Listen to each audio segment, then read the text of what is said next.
Buenas tardes, bienvenidos y bienvenidas. Damos comienzo a la jornada sobre el derecho privado aplicable en pandemia, exposición a cargo del doctor Ricardo Lorenzetti.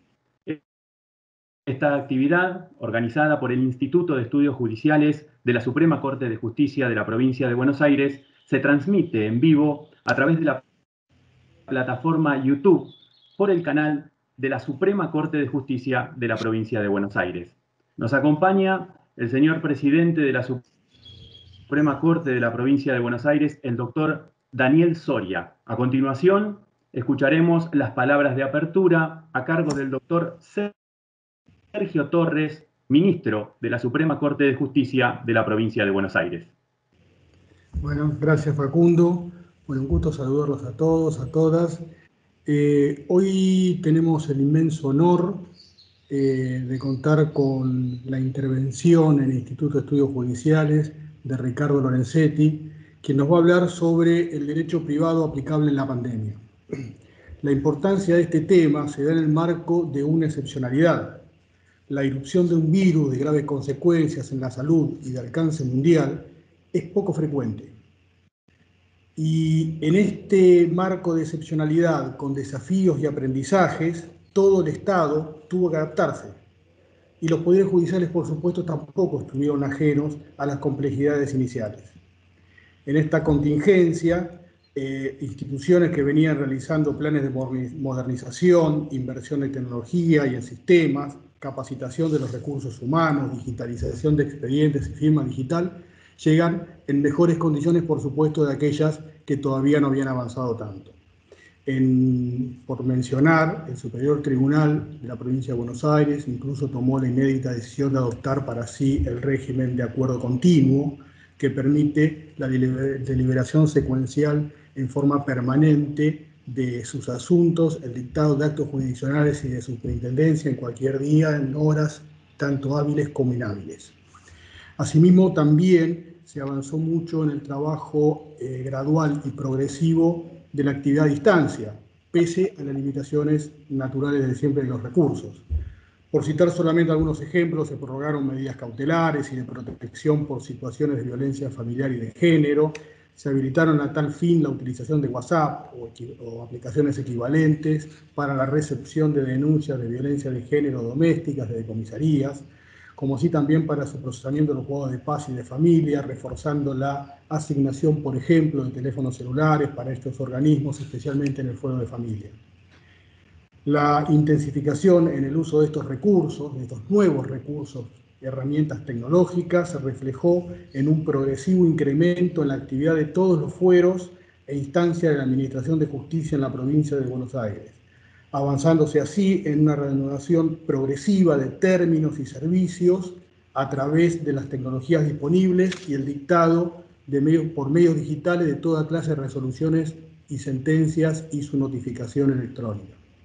Especial relevancia adquiere dentro de este marco el trabajo regulado a través del denominado teletrabajo como modalidad de desempeño de los empleados y el régimen de acuerdos a distancia y continuo de los tribunales colegiados.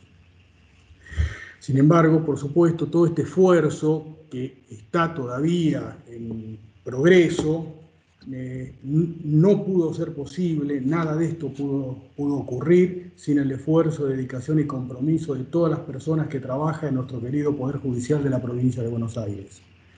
Una vez más, las personas son el principal activo con la que cuenta el Poder Judicial. Una breve mención al Instituto de Estudios Judiciales, que organiza esta actividad, que a través de su campo virtual brinda seminarios de actividades de formación de diversas temáticas, como por ejemplo el de Micaela, de capacitación obligatoria en género, de adopción, de condiciones de detención y derechos humanos de personas privadas de la libertad, teletrabajo, lenguaje claro, etcétera, etcétera.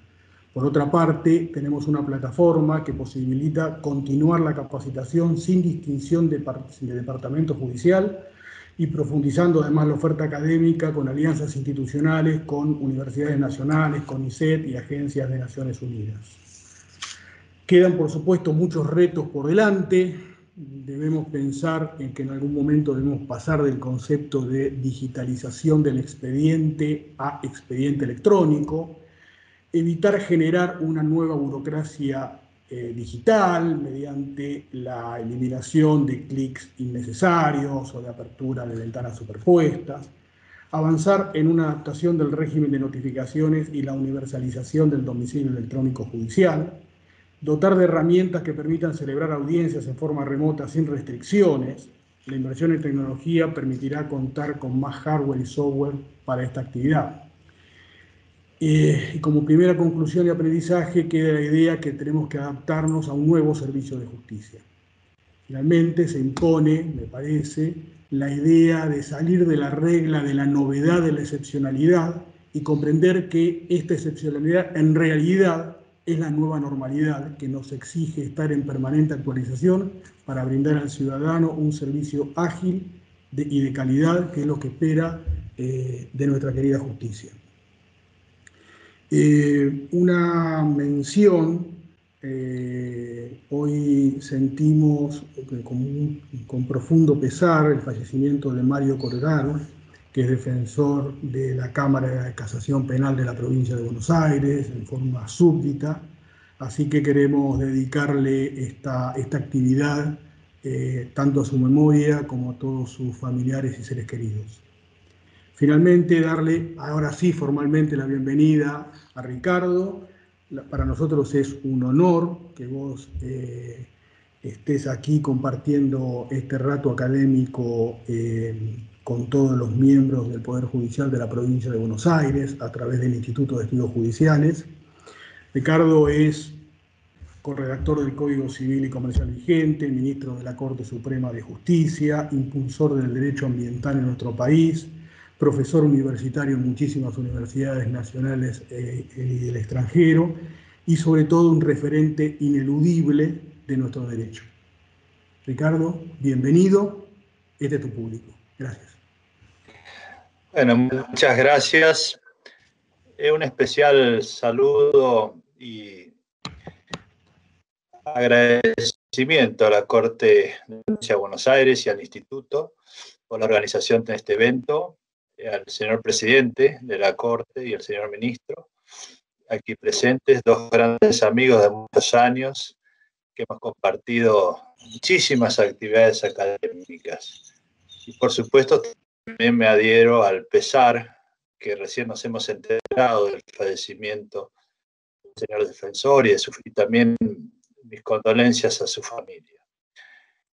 Quiero señalar que las actividades que estamos haciendo ahora a través de este medio, que nos aleja pero también nos acerca, son actividades que nosotros pensamos para estar más cerca de todos aquellos que se sienten solos, aislados y tal vez desorientados. Esto es un sentimiento que todos tenemos en este momento tan difícil que vive la humanidad, y creo que es el gran momento en el cual tenemos que mostrar nuestra solidaridad. Y este tipo de actividades, donde sé que cada uno de ustedes la escucha en su casa, puede darnos la oportunidad de estar más juntos, más unidos, de reflexionar y de saber que siempre estamos compartiendo un futuro. No deben sentirse solos. Nosotros hacemos estas actividades justamente para eso, para mostrarles algunas ideas, algunas reflexiones. En particular ahora, yo pensaba que es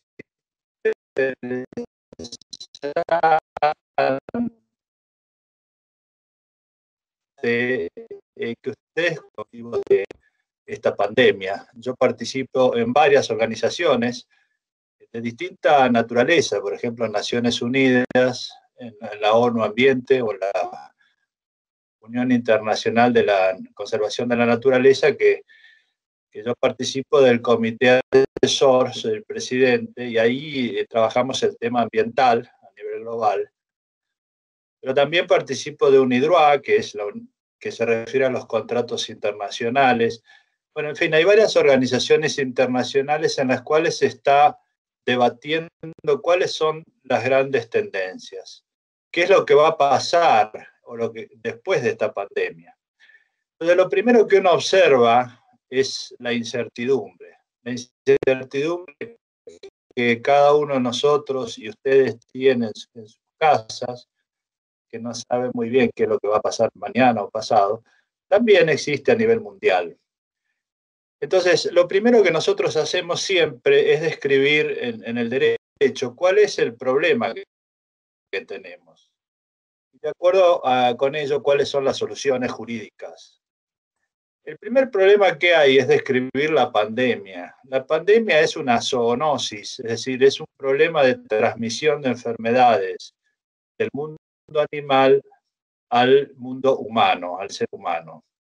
Estas pandemias y estas zoonosis, enfermedades de este tipo, hace mucho que existen, pero lo que ha ocurrido en el siglo XXI es algo absolutamente novedoso. Lo primero que es novedoso es la velocidad de transmisión. Pensemos nosotros que esto nace en China y en otros siglos, en el siglo XX o en el siglo XIX, hubiera demorado varios años, o a lo mejor quedaba reducido a China.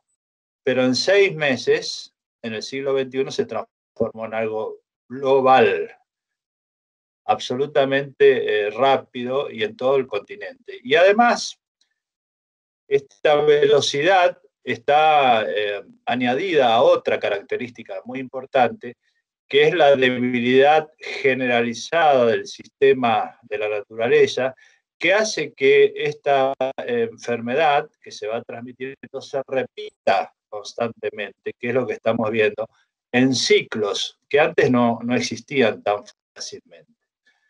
¿Qué ocurre con esto? Esta velocidad de un fenómeno nuevo, una enfermedad nueva, y su repetición continua, paraliza el mundo. Pensemos nosotros que siempre se habló que el siglo XXI es un siglo de alta tecnología, de desarrollo científico, y sin embargo, la primera respuesta ha sido cuarentena, es decir, quedémonos en nuestras casas, lavarnos las manos y no vincularnos con el prójimo, que es algo que fue la respuesta que se utilizó en el medioevo, es decir, en las primeras pandemias. En ese sentido, es un buen indicio de cómo este tipo de fenómenos a los sistemas de gobernabilidad mundial. El segundo dato que es importante tener en cuenta es que surgen pandemias globales y las respuestas son locales o nacionales, con lo cual es absolutamente claro que nosotros no tenemos hoy un sistema organizado a nivel mundial para responder a problemas globales, y la mayoría de los problemas son globales. Entonces hace falta una gran reforma institucional para enfrentarlo. Y el tercer dato, que sí es muy positivo, es la velocidad de la ciencia para crear vacunas. Es decir, acá se ha visto una cooperación científica muy importante a nivel mundial, y en un año ya tenemos vacunas que poco a poco irán cubriendo las necesidades. Entonces tenemos un problema muy serio, y la respuesta que se ha dado, que ha sido esta paralización, y que además es una paralización repetida en el tiempo, ha tenido efectos importantísimos en la tecnología, en la economía y en las relaciones sociales. Y esto es notero, esto tiene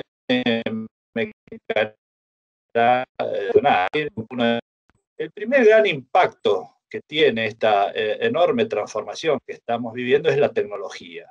Pensemos nosotros que estos mecanismos que estamos usando ahora, hace un año ni siquiera los conocíamos. Entonces ahora nos vinculamos nosotros a través de tecnologías que se van creando y se irán perfeccionando.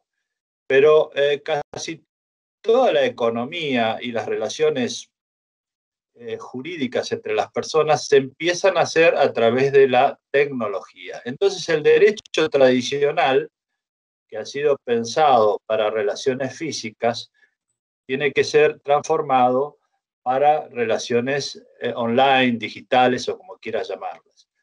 La mayoría de los países hoy enfrenta problemas muy serios en este tema, pero no es así nuestro caso, porque nosotros tenemos la suerte de haber sancionado un Código Civil y Comercial hace 5 años, y ahí nosotros preveíamos esta situación, aunque nunca pensamos que iba a tener esta magnitud. Pero cuando nosotros empezamos ahora a ver los problemas, en el código tenemos la solución. Lo primero es que el código prevé, artículo 287, y siguientes, que la firma digital es igual a la firma hológrafa. Esto es algo importante porque ya se usa la firma digital. Y también se prevé en esa parte general los documentos electrónicos no firmados. Que estamos ahora, por ejemplo, en la Corte Suprema nosotros usamos acordados y sentencias de manera electrónica y las firmamos digitalmente. Y casi todos hoy pueden trabajar de esta manera.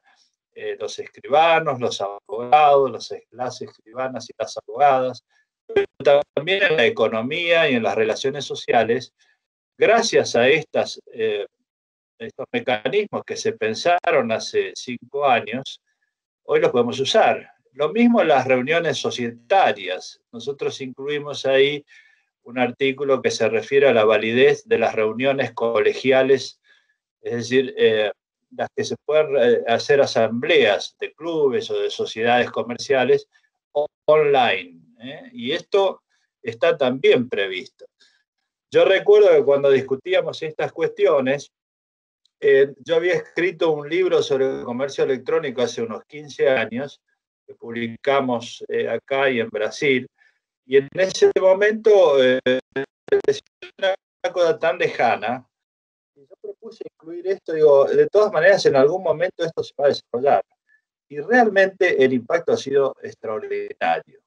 Pensemos nosotros otro aspecto que es las relaciones comerciales. Uno de los grandes impactos que tiene esta pandemia es que todas las personas comienzan a comercializar online. Entonces uno compra un libro y lo pide a través de internet. Compra un vestido, lo compra por internet, un viaje por internet. Y poco a poco las grandes cadenas comerciales con grandes edificios comienzan a perder sentido. Ya hay varias cadenas a nivel global que han cerrado sus edificios y las que están online han crecido. Esta es una transformación impresionante a nivel mundial porque transforma toda la cadena distributiva. Lo mismo pasará, por ejemplo, con los grandes edificios que tenemos en el Estado, en las universidades, pensados para una época en que no se van a usar. Es una transformación enorme. ¿Qué tenemos hoy en el derecho? Bueno, esto también, gracias a estas discusiones que se hicieron hace 5 años, lo tenemos incluido. Fíjense que el código prevé, yo no quiero citar tantos artículos para no aburrirlos, pero en el 1105 nosotros incluimos un artículo que prevé la contratación a distancia sin la presencia de personas físicas. Y entonces tenemos ya una regulación para aplicar a todo este tipo de contratos comerciales o de consumo que se realizan con una frecuencia extraordinaria hoy en día. ¿Cuáles son los aspectos prácticos de esto? Bueno, lo primero es, si hay un conflicto, ¿qué ley se aplica y dónde se litiga?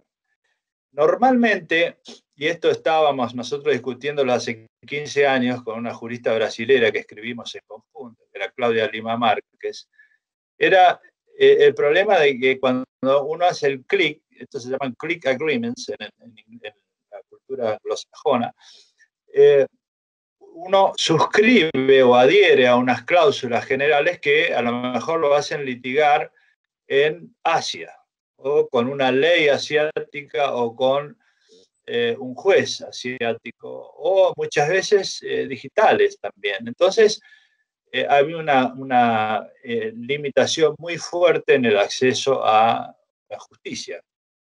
Por eso nosotros incluimos en la parte de Derecho Internacional Privado 2 artículos que establecen que en estos casos es a opción del usuario, puede ser su propio domicilio o la pantalla donde celebró el contrato. Y lo mismo respecto de la jurisdicción, es decir, la ley aplicable y la jurisdicción están a elección del consumidor o usuario. Quiere decir que si uno compra en una empresa comercial o un consumidor celebra un contrato, puede hacer el juicio en su jurisdicción y solucionamos ese problema que en realidad es muy, muy importante porque impide, de hecho, el litigio, ¿no? El reclamo de los derechos. Si nosotros nos fijamos en la tecnología en sí misma, el código prevé una serie de normas para proteger lo que denominamos la vulnerabilidad cognoscitiva o tecnológica. Siempre se habló de la vulnerabilidad económica, de un débil frente a uno que es fuerte, pero lo que hoy está planteando esta transformación tecnológica es una vulnerabilidad cognoscitiva del experto y el profano, como lo decía hace mucho tiempo mi queridísimo amigo Atilio. Por ejemplo, si una persona hoy tiene 80 años, su infancia transcurrió sin conocer nada de lo que hoy hay. Empecemos por la cocina, la heladera, el auto, los aviones, los viajes a la luna y toda Internet. Y si una persona que tiene 30 años no conoció en su infancia Google, YouTube, Zoom, teléfonos celulares inteligentes, es decir, en la mitad de antes en una generación cambió todo el sistema en el cual uno se desenvuelve, en la generación anterior a la nuestra, de 80 años, y en las generaciones actuales, en la mitad del transcurso de una vida, cambia enteramente todo el sistema tecnológico.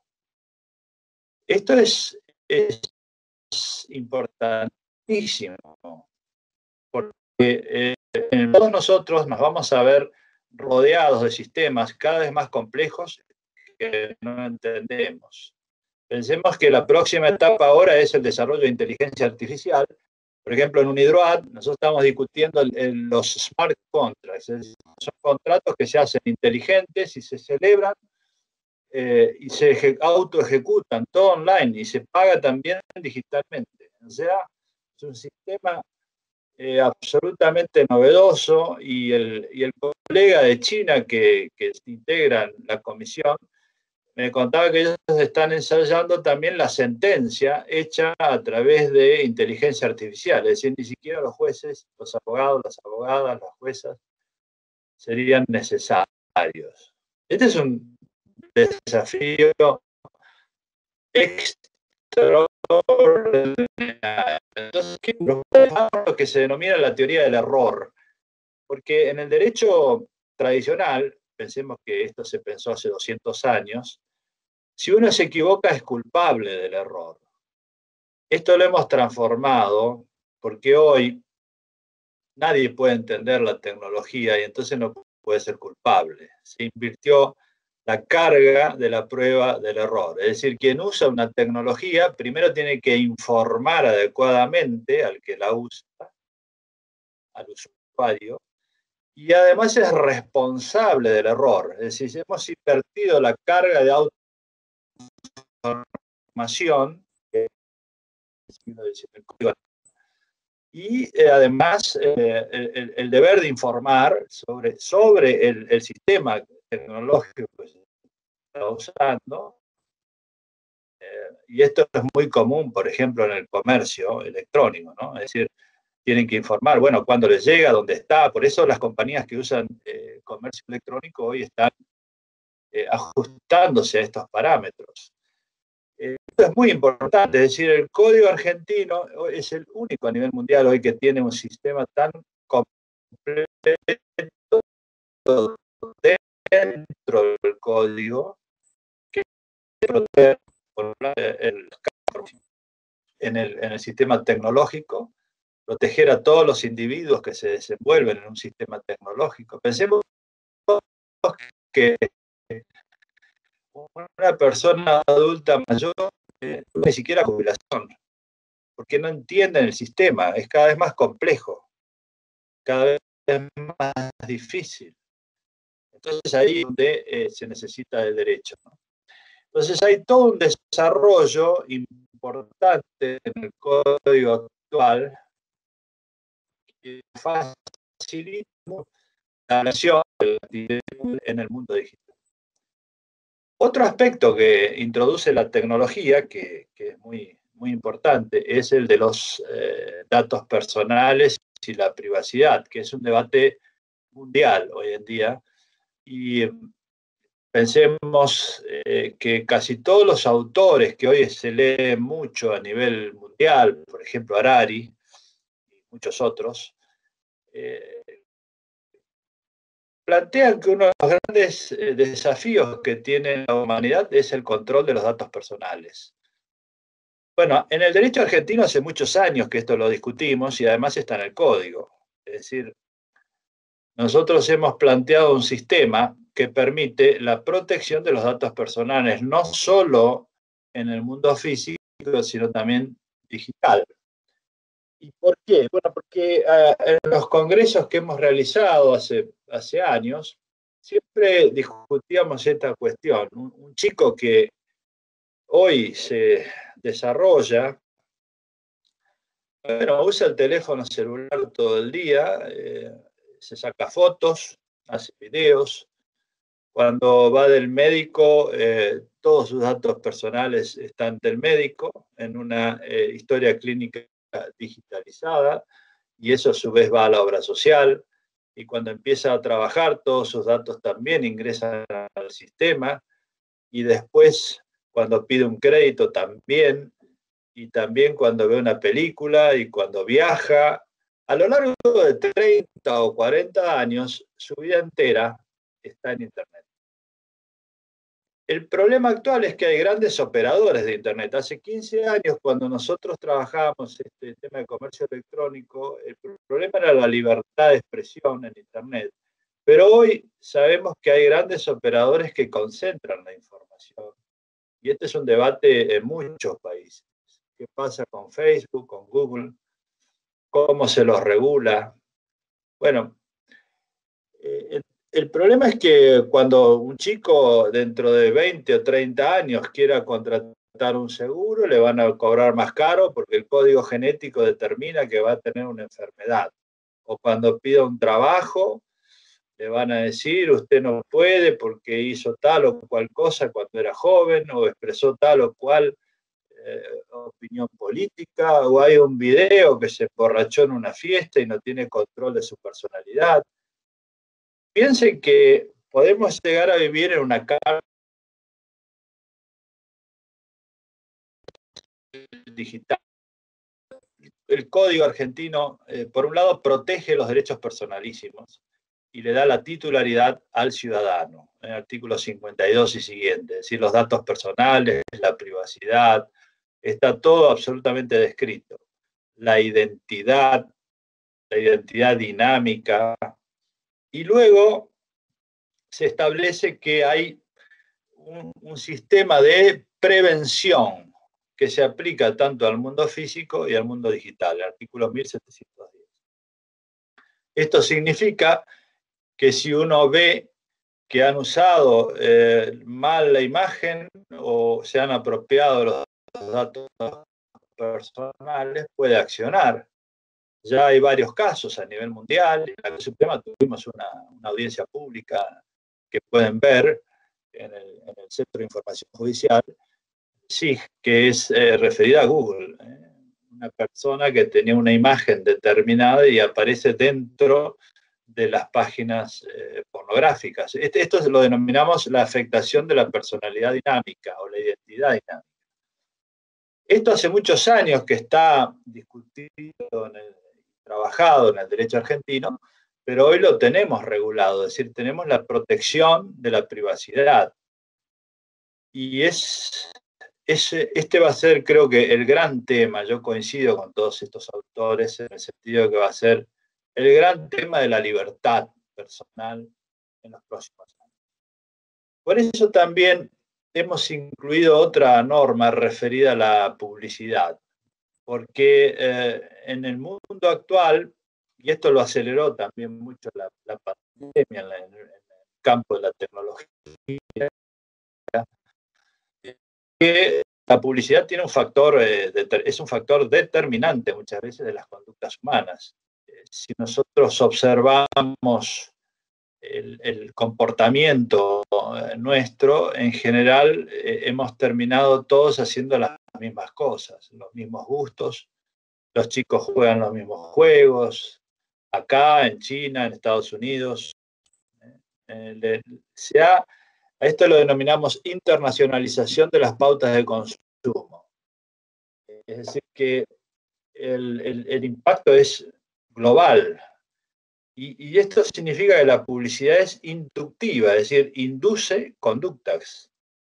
Nosotros creemos que adoptamos determinadas decisiones, pero en realidad somos inducidos a adoptarlas. En el mundo económico esto es un fenómeno porque ha transformado la economía. Es posible trabajar sobre la oferta y la demanda al mismo tiempo.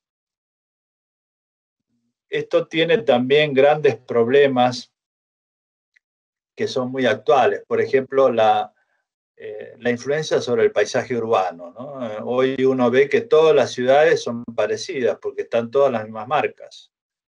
Y en el mundo digital esto es muy fuerte porque las personas reciben permanentemente publicidades en el teléfono de todo tipo. Y hay una práctica casi inconsciente de someterse y aceptar el impulso de comprar o de adherir, de hacer el clic, muchas veces sin determinada conciencia de lo que estamos haciendo. Esto tiene dos problemas centrales.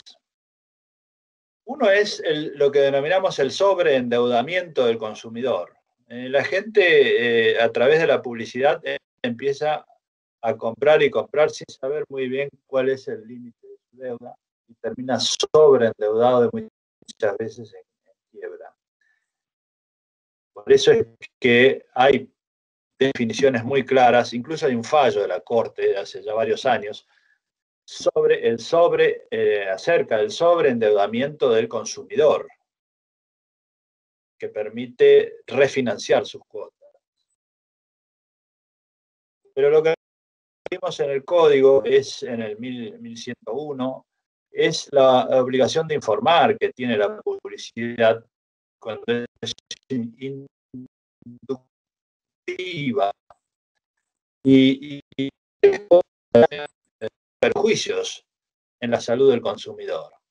Es muy frecuente, aunque uno a veces no se da cuenta, pero la disolución de la frontera entre el fármaco y el alimento es cada vez evidente. Nosotros compramos alimentos porque nos hacen bien. La idea es bastante difícil de sostener en muchos casos. ¿Por qué? ¿Quién dijo que nos hace bien? Bueno, sale una publicidad que dice, tomar una copa de vino todos los días hace bien. Consumir tal o cual producto hace bien a la salud. Bueno, esto, por un lado, explica claramente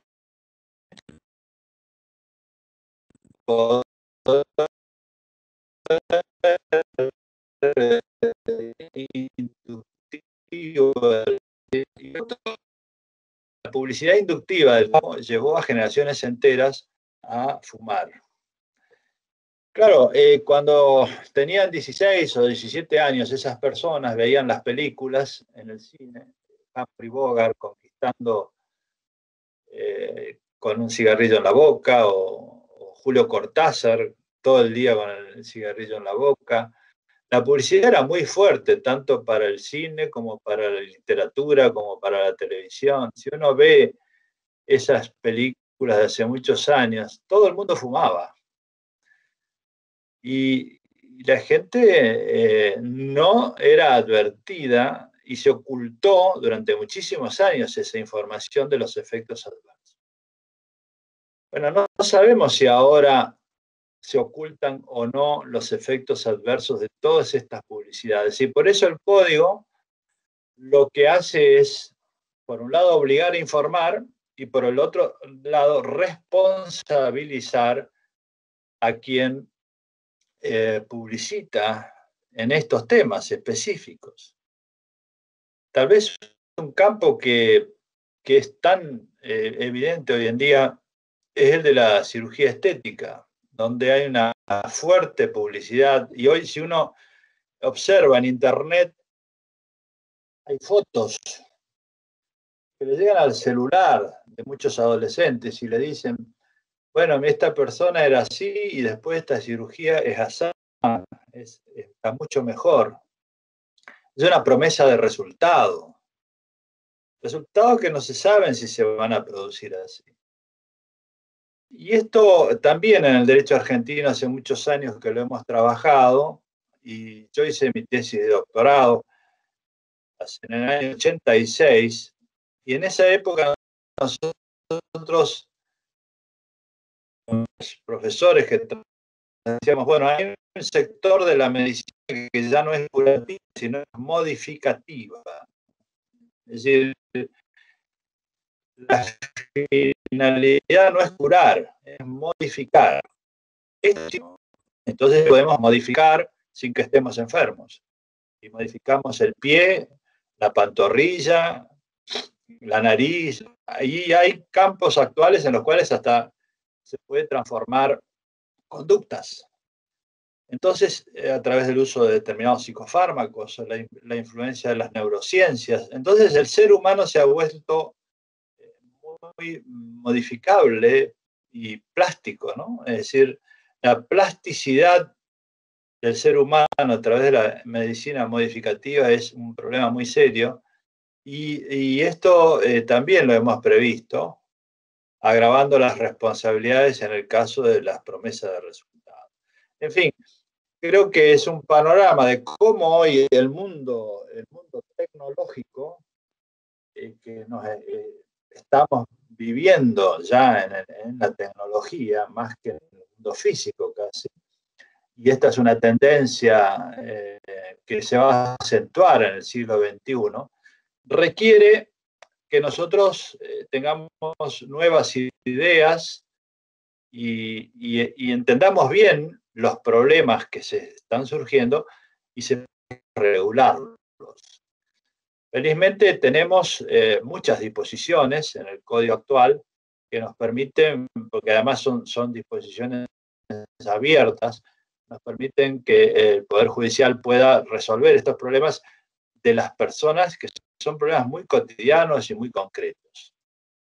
Otro campo muy importante en el cual la pandemia ha tenido un efecto transformador es la economía. Y muy brevemente podemos decir que si hubo un gran impacto recesivo fue la medida de la cuarentena a nivel mundial. Se paralizó todo. Actividades enteras desaparecieron y surgieron otras nuevas. Ahora bien, ¿qué pasa con toda esta actividad económica en el mundo del derecho?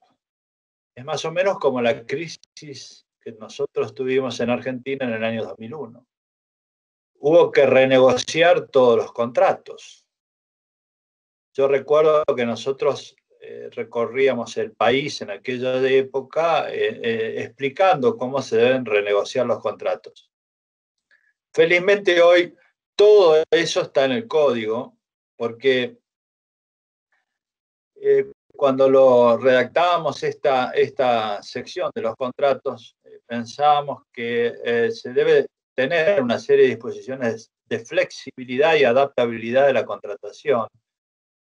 no solo pensando en las crisis económicas, sino en los cambios permanentes que tiene el mundo actual y que va a seguir teniendo. Y entonces, hoy pensemos nosotros que, por ejemplo, se han frenado muchos contratos, se han suspendido,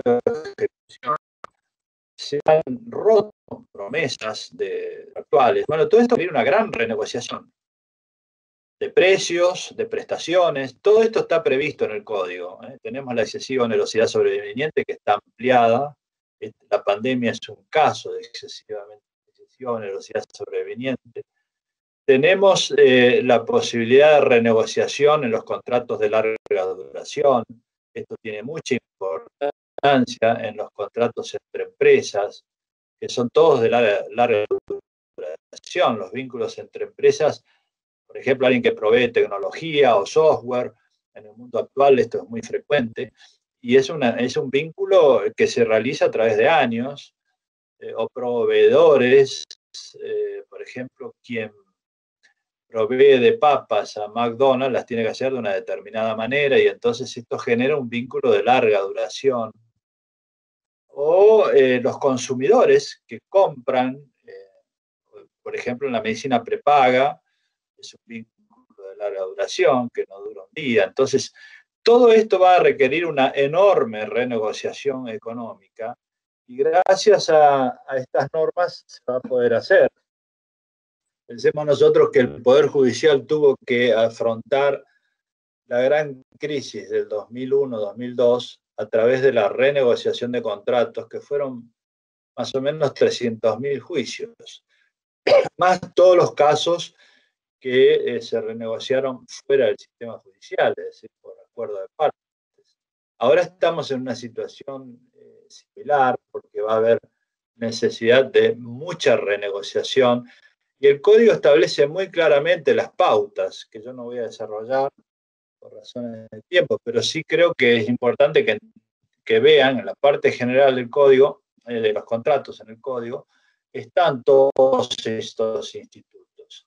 Inclusive la frustración del fin del contrato, que es algo que se enseñaba en la Facultad de Derecho sin casos. Nosotros enseñábamos contratos citando casos del derecho inglés, de la época del rey, del desfile del rey, un famoso caso del derecho inglés. Bueno, ahora hay muchos casos, gracias a la pandemia. Personas que contrataron con un propósito, por ejemplo, un viaje, y no se pudo realizar. Es frustrante el fin del contrato. De esto hay muchísimo. Por eso es importante entender que uno de los grandes impactos de esta pandemia va a ser, más que de la pandemia, es de las medidas adoptadas para frenar esta pandemia, básicamente la cuarentena y la suspensión de muchos contratos y medidas de alto impacto macroeconómico. Todo esto va a requerir una gran transformación y una adaptabilidad. Entonces hay criterios y principios en el código que permiten que esto sea posible. Por ejemplo, la buena fe, el mantenimiento del equilibrio de las prestaciones, una cantidad de principios que son conocidos en el derecho privado. Un tercer aspecto que me parece importante es el impacto que tiene en el derecho ambiental, que no es menor. Nosotros, en el mundo del derecho ambiental, entendemos que la pandemia es una respuesta de la naturaleza, ¿no? Básicamente porque la actividad humana de una manera tan fuerte en el sistema natural que ha disminuido la barrera entre el mundo animal y el mundo humano, y esto facilita la transmisión de enfermedades. Por eso la Naciones Unidas, cuando nosotros estamos, es una sola salud, es decir, no hay posibilidad de lograr la salud humana sin la salud de la naturaleza, porque si nosotros seguimos descuidando la naturaleza, se van a repetir como está sucediendo, las enfermedades. Va a haber nuevos ciclos y también catástrofes naturales. Todos los grandes pensadores de nuestro siglo hablan de la posibilidad del colapso ambiental. Bueno, el código tiene muchas disposiciones vinculadas a ello que permitirán proteger nuestro sistema natural y al mismo tiempo compatibilizarlo con el desarrollo económico. Una de las grandes transformaciones que ya estamos viviendo, producto de este shock mundial que ha sido la pandemia, es que la economía está girando muy rápidamente, mucho más rápido de lo que pensábamos, hacia un sistema absolutamente diferente y compatible con la naturaleza, en casi todos los campos. Por empezar, el de la tecnología, porque si una gran actividad, sobre todo comercial y de comunicaciones, se hace a través del mundo tecnológico, vamos a tener muchos menos externalidades negativas, es decir, daños al medio ambiente producidos por la actividad comercial o el transporte. Esto ya es un cambio muy grande a nivel mundial. Pensemos que hoy se hacen muchísimo menos viajes. Por ejemplo, lo que estamos haciendo ahora hubiera requerido que yo me traslade a La Plata, y que muchísimas personas se trasladen a La Plata, y que utilicemos energía. Y sin embargo, todo eso ha dejado de hacerse y no nos damos cuenta, pero poco a poco se van a dejar de hacer muchísimos traslados con menos uso del transporte, que tiene efectos sobre el ambiente muy grandes. También va a influir fuertemente sobre nuevos desarrollos económicos en materia de energía. Ya hoy se trabaja en las energías renovables fuertemente, y también en el turismo. El turismo hoy es cada vez más orientado hacia comportamientos pro ambiente. Y nosotros no nos damos cuenta muchas veces de lo que pasa porque lo estamos viviendo. Nadie sabe cuándo está haciendo historia. Después hay quien la escribe, pero cuando uno la vive, no sabe que está haciendo la historia. Y nosotros estamos haciendo historia. Pensemos nosotros que, por ejemplo, el terrorismo tuvo después del atentado a las Torres Gemelas, tuvo un gran impacto inicial, que fue declarar una guerra. Pero después se evolucionó hacia soluciones mucho más específicas, que fue el control del dinero a nivel mundial, el control en la seguridad de los aeropuertos, las cámaras en las ciudades, es decir, cambió la vida. Pero ahora está sucediendo lo mismo. La primera respuesta fue masiva, que es la cuarentena, y evolucionamos hacia medidas mucho más específicas que van a alterar el comportamiento humano y económico y social. Entonces, todo esto va a ser, como ya se está planteando a nivel global, una economía mucho más compatible con el ambiente. Y en esto el código nuestro es de avanzada, porque es el único código a nivel mundial que tiene normas de este tipo. Por ejemplo, en el artículo 14, en el título introductorio, establece que nosotros podemos usar nuestros derechos, pero no podemos abusar de ellos respecto de los derechos de incidencia colectiva. Es decir, este es el estándar. Podemos consumir, en las relaciones de consumo dice, pero este consumo es sustentable. Esto es un cambio muy grande que está viendo en el mundo de hoy. Nosotros ya lo tenemos en el código, el consumo sustentable. No podemos tirar la basura como la tiramos, no podemos derrochar el agua como la usamos, la derrochamos. Poco a poco se va regulando este comportamiento. No podemos ir de turismo masivamente como lo estamos haciendo. Poco a poco eso se va a ir ordenando. Ya, por ejemplo, hay regulaciones en Machu Picchu porque el lugar está estresado, ¿no? y está en crisis, se va a perder como tal. Entonces se ha regulado el uso el uso y goce de la actividad turística en determinados días, horarios, es decir, poco a poco se va transformando el consumo y el uso en sustentabilidad. Lo mismo pasa con el desarrollo económico y la propiedad. Nosotros tenemos un artículo 240 y 241 y 242. Todos esos textos hablan de que podemos realizar actividades económicas, pero no podemos afectar el ambiente de manera sustantiva, ¿no? La flora, la fauna, la biodiversidad. Entonces, el Código Argentino ya tiene los estándares de equilibrio y ponderación que se están planteando hoy a nivel mundial. Ustedes habrán visto que empezaron a revitalizarse hoy las reuniones sobre el cambio climático y la actividad económica vinculada al cambio climático. La actividad financiera también se está transformando. Bueno, todo eso nosotros felizmente lo tenemos ya incorporados al código y al derecho argentino, y es hora de usarlo. También creo que es importante mencionar, aunque sea solo de pasada, que el código introduce novedades muy importantes en el campo de lo que es la decisión judicial. Porque históricamente se decía que el derecho está en la ley y el juez o la jueza solo tiene que aplicarla. Y el juez es la voz de la ley. Esto cambió en el mundo actual y mucho más ahora con el sistema que estamos viviendo, donde hay cambios extraordinarios con motivo de esta pandemia. Nosotros vemos hoy regulaciones internacionales novedosas, regulaciones nacionales, regulaciones regionales, locales, jurisprudencia. Entonces el derecho ya no es solo aplicar una ley, porque hay muchas leyes.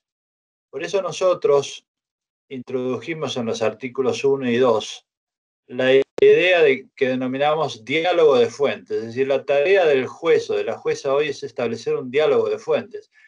Por eso nuestro derecho hoy permite responder mucho más adecuadamente a los nuevos desafíos del siglo XXI que otros códigos de derecho comparado que son rígidos.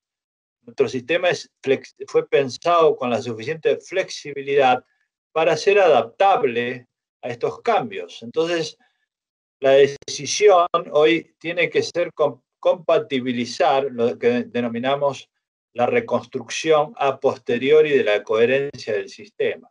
Una expresión técnica, pero que refiere a que la coherencia del sistema ya a priori hecha por el legislador, porque el mundo cambia tan rápidamente y con tantas nuevas disposiciones que frente al caso hay que reconstruir el sistema, y esto lo hace el Poder Judicial.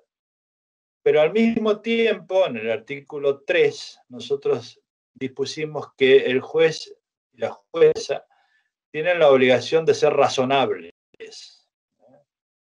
Esto no es menor. La razonabilidad de la decisión judicial es un tema importante porque si nosotros observamos hoy el mundo, el discurso público se ha vuelto muy difícil, con expresiones que eran impensables hace unos años. Se dicen cosas que hace poco hubiera sido imposible decirlas. Expresiones muy, muy fuera de lo que es la razonabilidad del derecho. Entonces, el Poder Judicial, los jueces y las juezas, de acuerdo al Código, tienen esta obligación, que es en el plano de la argumentación. Es decir, la argumentación tiene que ser razonable, tiene que explicar la decisión, no solo la decisión, sino el por qué. Y esos argumentos razonables pueden ser controlados en la segunda instancia o en las cortes provinciales o en las cortes nacionales. Con lo cual, el sistema que establece el código, que en esto es un sistema general aplicable a todo el derecho, no solo al derecho privado, es un sistema de control de la razonabilidad de la decisión judicial. Esto es realmente relevante porque tenemos nosotros la obligación de presentar argumentos para que la sociedad se encamine por el sistema de derecho y no se encamine por un sistema absolutamente alejado de lo que es un Estado de Derecho. Y yo creo que si nosotros tenemos algo importante que decir respecto del cambio que estamos viviendo, es que es un cambio en el cual los poderes judiciales van a tener un rol importantísimo, y la ciudadanía en general, porque enfrentamos nuevos temas, nuevos problemas, nuevos conflictos, y por eso se necesita una ciudadanía activa. Frente a discursos que son muchas veces rígidos, propios de la cultura del siglo XIX, que a nivel mundial se ven bastante, estructuras institucionales rígidas que son pensadas en el siglo XVII, XVIII, nosotros tenemos desafíos novedosos, flexibles y de una aceleración extraordinaria. Entonces hay una discordancia muy fuerte en eso. Por eso es que hay frustración, porque el sistema institucional no puede responder rápidamente a estos problemas nuevos, pero sí tenemos nosotros en nuestro país, en este sistema jurídico de derecho privado, mucha flexibilidad, porque ha sido pensado así, para estos desafíos.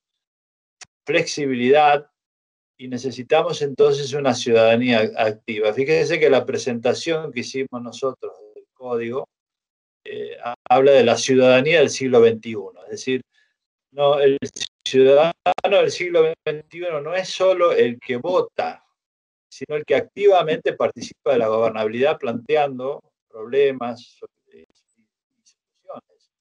Y en eso hoy es claramente un rol activo el que tienen los ciudadanos en todo el mundo, porque si uno lee y se fija lo que está pasando, es la ciudadanía la que está marcando nuevos temas, nuevas agendas en todo el mundo. Esto no es un problema de un partido, de un país, sino que es un cambio global al cual tenemos que prestar mucha atención. Por eso la pandemia plantea, por un lado, mucho escepticismo, mucho miedo, temor, pero también plantea nuevos desafíos que son esperanza, ¿no? Y creo que nosotros debemos apostar a la esperanza, sobre todo quienes tenemos responsabilidades en el campo del sistema jurídico.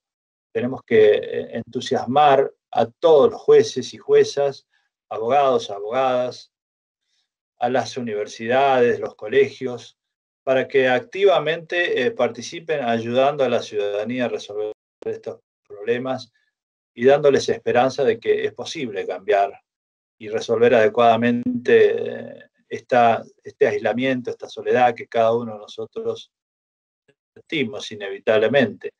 Pero el derecho brinda soluciones. Siempre ha sido así. En las grandes crisis, el sistema jurídico ha salido y ha podido dar respuestas. Y esto lo tenemos que hacer todos juntos.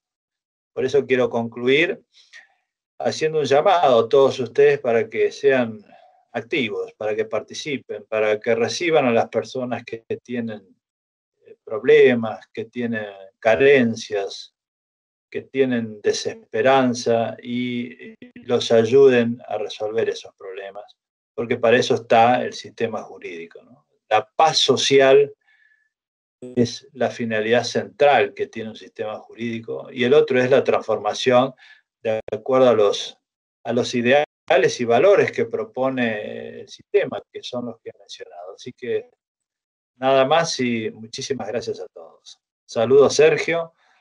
Gracias por la invitación.